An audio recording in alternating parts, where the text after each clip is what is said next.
اعوذ باللہ من الشیطان الرجیم، بسم اللہ الرحمن الرحیم۔ سورہ روم۔ عظیم اور دائمی رحمتوں والے خدا کے نام سے۔ الف لام میم۔ روم والے مغلوب ہو گئے قریب ترین علاقہ میں، لیکن یہ مغلوب ہو جانے کے بعد عنقریب پھر غالب ہو جائیں گے۔ چند سال کے اندر اللہ ہی کے لیے اول و آخر ہر زمانہ کا اختیار ہے، اور اسی دن صاحبان ایمان خوشی منائیں گے اللہ کی نصرت و امداد کے سہارے کہ وہ جس کی امداد چاہتا ہے کر دیتا ہے، اور وہ صاحب عزت بھی ہے اور مہربان بھی ہے۔ یہ اللہ کا وعدہ ہے اور اللہ اپنے وعدہ کے خلاف نہیں کرتا ہے، مگر لوگوں کی اکثریت اس حقیقت سے بھی بے خبر ہے۔ یہ لوگ صرف زندگانی دنیا کے ظاہر کو جانتے ہیں اور آخرت کی طرف سے بالکل غافل ہیں۔ کیا ان لوگوں نے اپنے اندر فکر نہیں کی ہے کہ خدا نے آسمان و زمین اور اس کے درمیان کی تمام مخلوقات کو برحق ہی پیدا کیا ہے اور ایک معین مدت کے ساتھ، لیکن لوگوں کی اکثریت اپنے پروردگار کی ملاقات سے انکار کرنے والی ہے۔ اور کیا ان لوگوں نے زمین میں سیر نہیں کی ہے کہ دیکھتے کہ ان سے پہلے والوں کا کیا انجام ہوا ہے،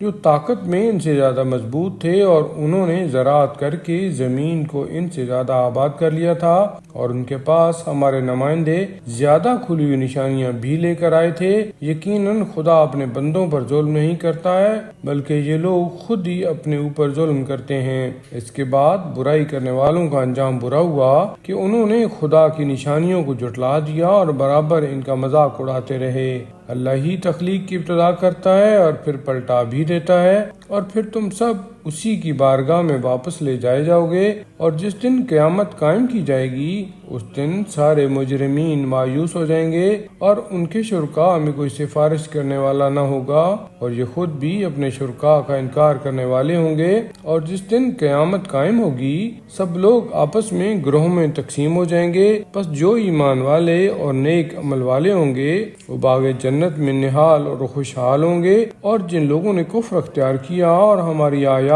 اور روز آخرت کی ملاقات کی تکذیب کی، وہ عذاب میں ضرور گرفتار کیے جائیں گے۔ لہذا تم لوگ تسبیح پروردگار کرو اس وقت جب شام کرتے ہو اور جب صبح کرتے ہو، اور زمین و آسمان میں ساری حمد اسی کے لیے ہے، اور عصر کے ہنگام اور جب دوپہر کرتے ہو۔ وہ خدا زندہ کو مردہ سے اور مردہ کو زندہ سے نکالتا ہے، اور زمین کو مردہ ہو جانے کے بعد پھر زندہ کرتا ہے، اور اسی طرح ایک دن تمہیں بھی نکالا جائے گا۔ اور اس کی نشانیوں میں سے ایک یہ بھی ہے کہ اس نے تمہیں خاک سے پیدا کیا ہے، اور اس کے بعد تم بشر کی شکل میں پھیل گئے ہو۔ اور اس کی نشانیوں میں سے یہ بھی ہے کہ اس نے تمہارا جوڑا تم ہی میں سے پیدا کیا ہے، تاکہ تمہیں اس سے سکون حاصل ہو، اور پھر تمہارے درمیان محبت اور رحمت قرار دی ہے کہ اس میں صاحبان فکر کے لیے بہت سی نشانیاں پائی جاتی ہیں۔ اور اس کی نشانیوں میں سے آسمان و زمین کی خلقت اور تمہاری زبانوں اور تمہارے رنگوں کا اختلاف بھی ہے کہ اس میں صاحبان علم کے لیے بہت سی نشانیاں پائی جاتی ہیں۔